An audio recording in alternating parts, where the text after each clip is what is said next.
깨달음을 얻은 로봇이 있습니다.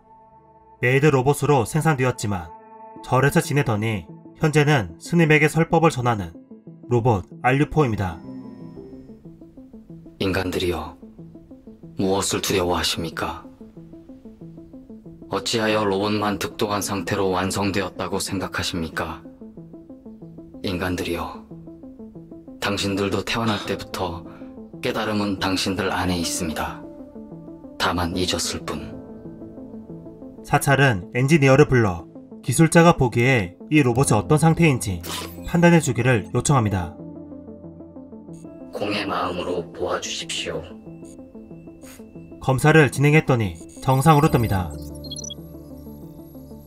엔지니어 박도원은 깨달음을 얻었다는 로봇에게 뭔가 불편함을 느낍니다. 근데 저보고 이 로봇이 부처가 맞는지 어쩐지를 확인해달라니요. 기사님에겐 잘못이 없습니다. 넌 가만히 있어. 사람들이 말하고 있잖아.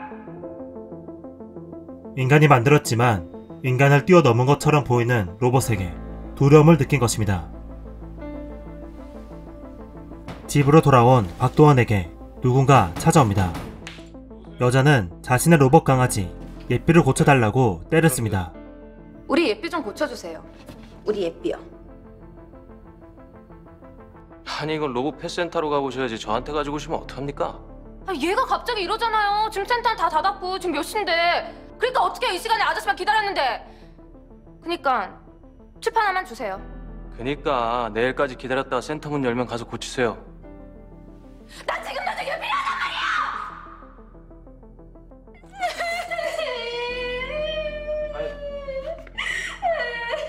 박도원은 정품 대신 예비칩으로 고쳐주지만 여자는 마음에 들지 않습니다.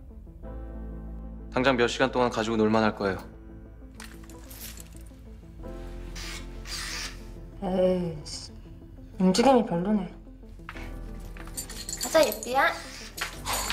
예삐를 질질 끌고 가다가 결국 만족스럽지 않은지 쓰레기통에 예삐를 버립니다. 영화 인류 멸망 보고서는 로봇을 자신의 욕구를 충족시키기 위한 도구로 활용하는 인간과 깨달음을 얻은 로봇을 두려워하는 인간의 상반된 모습을 보여주고 있습니다. 인간은 자신의 정서적 욕구를 충족시켜 줄 만큼 로봇이 기능적이기를 바라지만 한편으로는 자신을 넘어설까봐 두려워합니다. 인공지능을 만든 로봇 회사의 대표는 이렇게 말하죠. 알류 시리즈는 실패작입니다. 우린 전 세계의 모든 알류 시리즈를 폐기하기로 결정을 내렸습니다. 알류는 인간이 만들어냈지만 오히려 인간을 위협하는 존재가 되어서 인간처럼 말하고 생각하고 심지어 울고 웃고 화내며 시기하고 종교와 예술의 영역에까지 파고드는 정신 차리시오 스님들! 저건 지금 인류 전체의 턱 밑에 파고든 흉기며 비수입니다!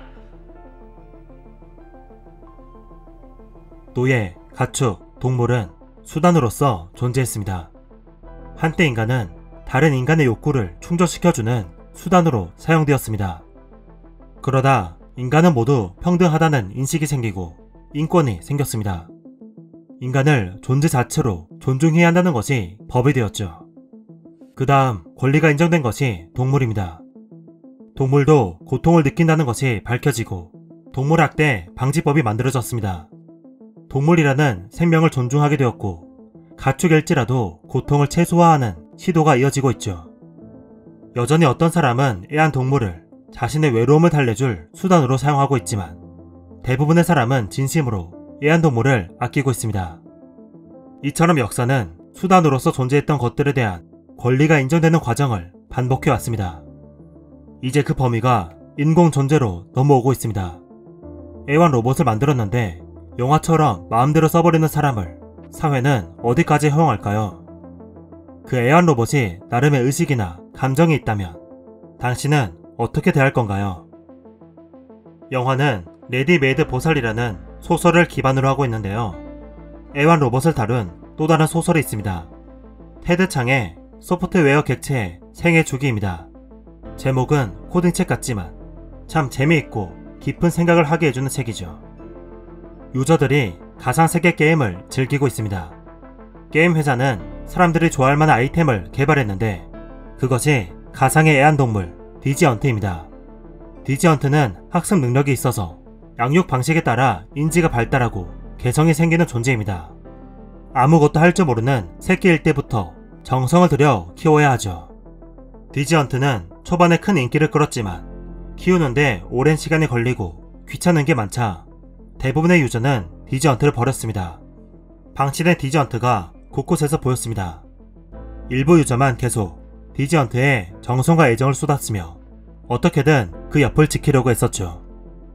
시간이 지나자 디지언트는 조금씩 똑똑해져 개와 인간 사이에 지능을 갖게 되었습니다.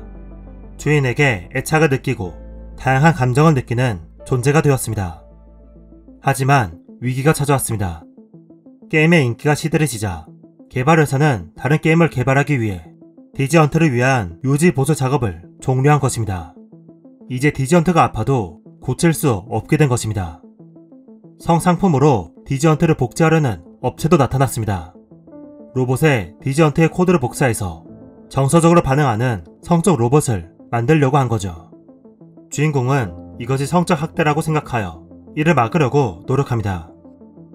소설은 인공 존재의 권리가 어디까지 인정되어야 하는지, 인공 존재와 인간의 관계는 어떠해야 하는지 질문을 던집니다. 작가의 말에서 테드 창은 이렇게 말합니다. 상대가 애완동물이든 자기 아이든 연인이든 진정한 관계를 유지하고 싶다면 다른 사람의 욕구와 자기 자신의 욕구 사이에서 균형을 맞출 의지가 있어야 한다. 내 마음대로 할 수 있는 존재와는 진정한 의미의 관계를 가질 수 없습니다. 관계란 욕구를 일방적으로 요구하는 것이 아니라 서로의 욕구 사이에서 균형을 갖추는 것입니다. 만약 인간이 노력하지 않아도 일방적으로 욕구를 표출할 수 있는 상대가 생긴다면 인간은 어떻게 될까요? 쉽게 요구하고 쉽게 충족할 수 있다면 인간은 다른 인간과 관계를 맺을 수 있을까요? 현실 속의 어려움, 갈등, 책임을 회피하는 인간이 생겨날 것입니다. 사회성이 극도로 떨어지는 인간이 늘어날 것입니다. 예삐를 솜씨게 버리는 영화 속 인물이 현실화되는 거죠. 이 지점에서 인간은 모순에 빠집니다. 인공지능에 기능을 제한하자니 우리의 욕구를 제대로 만족시키지 못할 것 같고, 인공지능을 한계없이 개발하자니 언젠가 인공지능의 권리를 인정해줘야 할 것 같으니까요. 처음 로봇을 그저 밥솥과 같은 도구로 생각했던 박동원은 부처 로봇을 만나고 나서는 쓰레기장에서 버려진 예삐를 주워옵니다. 자신의 로봇 팔에 있던 칩을 빼서는 예삐에게 줍니다. 로봇과의 관계를 다시 시작하겠다는, 일방적으로 받는 것이 아니라 주는 것에서 시작하겠다는 마음이 보이는 장면이죠. SF는 항상 우리에게 미래의 모습을 먼저 보여주었습니다. 최근 구글에서 일했던 엔지니어가 구글이 개발한 인공지능에 의식이 있다고 주장해 큰 이슈가 되었는데요.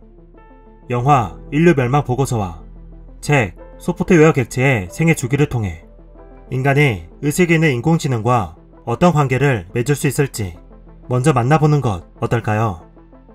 책그림이었습니다. 감사합니다.